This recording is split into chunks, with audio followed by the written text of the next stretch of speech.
রাজনৈতিক নিয়োগের মাধ্যমে সমস্যাকে জিয়ে রাখতে চায় তৃণমূল কংগ্রেস।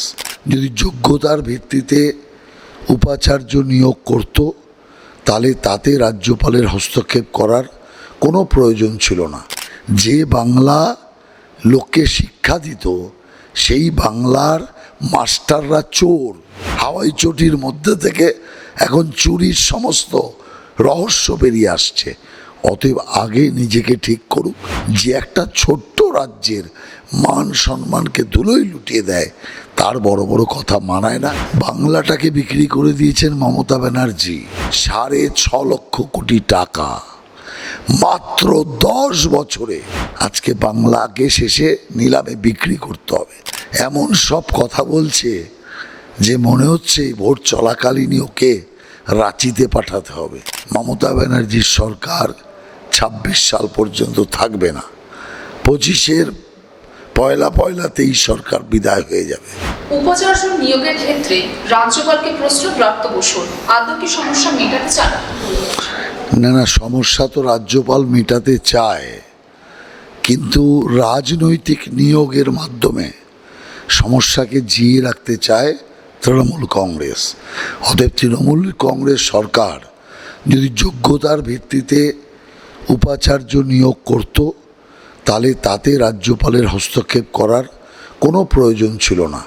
কিন্তু প্রতি ক্ষেত্রে দেখা যাচ্ছে উপাচার্যরা ঠুটো জগন্নাথ এবং পেছন দিয়ে তৃণমূল কংগ্রেস রাজনৈতিক ফয়দা নিচ্ছে এবং এক একটা বিশ্ববিদ্যালয় টাকা রোজগারের একটা সেন্টার হয়ে দাঁড়িয়েছে।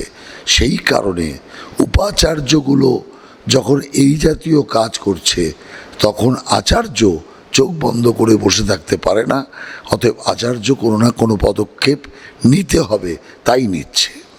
সংবিধানটাকে টুকরো টুকরো করে দিয়েছে, গান্ধীজিকে ভুলে গেছে, সুভাষচন্দ্র বসুর জন্মদিনকে জাতীয় দিবস হিসেবে পালন করছে না। কটাক্ষ মমতা ব্যানার্জির বিজেপির দিকে।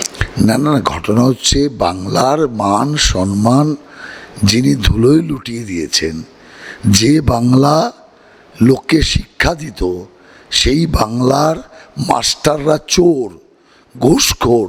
26,000 মাস্টার পথে পথে ঘুরে বেড়াচ্ছে, যোগ্যরা রাস্তায় ঘুরে বেড়াচ্ছে। সেই মুখ্যমন্ত্রীর মুখে এসব কথা মানায়, যার নামে সারা বাংলা চোর চোর করছে।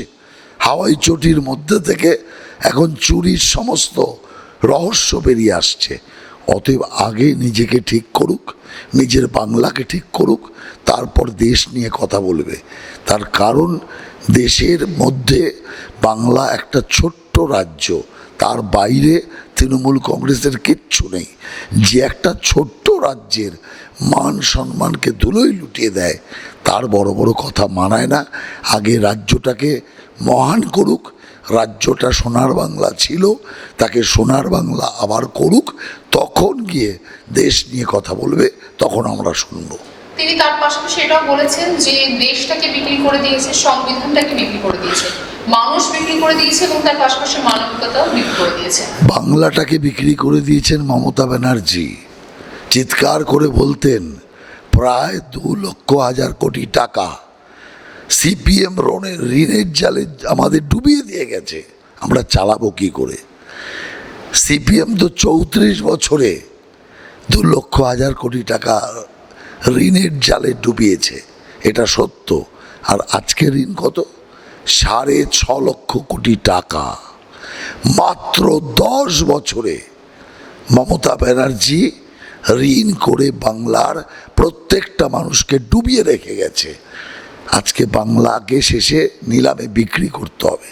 যে বাংলার এই হাল করেছে, যে বাংলার গ্রামগঞ্জের মানুষের টাকা চুরি করে নিজেদের সম্পদ বাড়িয়েছে, তিনি আবার অপরকে বড় বড় কথা বলছেন। আগে বাংলার যে চুরি, সেই চুরির কিনারা হোক, মমতা ব্যানার্জি সহ যত চোর আছে তাদের উপযুক্ত ব্যবস্থা হোক, তারপরে আমরা বাকি জিনিস ভাববো। কমিশনারের কাছ থেকে বিজেপি খবর পেয়েছে তাদের বেশি ভোট পড়েনি। বিজেপির বুক ধরপড় করছে ভয়ে, মোদিবাবুর নামে আর ভোট হচ্ছে না, তাই তাদের গলাবাজি কম হয়েছে। দেখুন, যদি মমতা ব্যানার্জি স্বস্তিতে থাকতো তাহলে এমন আচরণ করতেন না। এমন সব কথা বলছে যে মনে হচ্ছে ভোট চলাকালীনই ওকে রাঁচিতে পাঠাতে হবে। রাঁচিতে যাওয়া ছাড়া দ্বিতীয় কোনো রাস্তা নেই। কারণ একজন মুখ্যমন্ত্রী হয়ে যে ভাষা ব্যবহার করছেন, যে জাতীয় আচরণ করছেন, যেভাবে চিৎকার চেঁচামেচি করছেন, স্বাভাবিক অবস্থায় নেই মমতা ব্যানার্জি। সেই কারণে অস্বাভাবিক একজন ব্যক্তি কি বলে না বলে তাতে কি আসে যায়। বাংলা একটা প্রবাদ আছে, ছাগলে কি না খায়, পাগলে কি না বলে। সভা থেকে অমিত শাহ বলেছেন যে বাংলায় সিএ কার্যকর হবে, অন্যদিকে মমতা ব্যানার্জি নিজের সভা থেকে বলেছেন বাংলায় তিনি সিএ কার্যকর হতে দেবেন না। তো এইরকম পরিস্থিতি কোথাও কি এই বিষয়টি নিয়ে কোনো অপ্রীতিকর পরিস্থিতি সৃষ্টি হতে পারে? যা পরিস্থিতি সৃষ্টি হোক, সিএ লাগু হয়ে গেছে, কার্যকর হবেই সিএ, কেউ বাধা দিতে পারবে না। আর আপনি নিশ্চিত থাকুন মমতা ব্যানার্জির সরকার ২৬ সাল পর্যন্ত থাকবে না। ২৫-এর পয়লা ২৩ সরকার বিদায় হয়ে যাবে। অতএব সিএ এমনিই হবে, জোরাজুরিও করার দরকার নেই, সিএ হবেই। আর এটা শুধু সময়ের অপেক্ষা। আচ্ছা, আর শেষ প্রশ্ন করবো যে লোকসভায় বাংলা থেকে ৩০টি আসনের লক্ষ্য অমিত শাহ নিজে বলেছেন, এবং সেই জায়গায় দাঁড়িয়ে কি মনে হচ্ছে কতটা সফল হবে? ৩০-এর অনেক বেশি আসন আমরা পাব। অমিতজি ৩০টা আসনের কথা বললেও আজকে যে স্থিতি দাঁড়িয়েছে তাতে ৩৫-এর ওপরে আসন ভারতীয় জনতা পার্টির ঝুলিতে আসছে, এতে কোনো সন্দেহ নেই।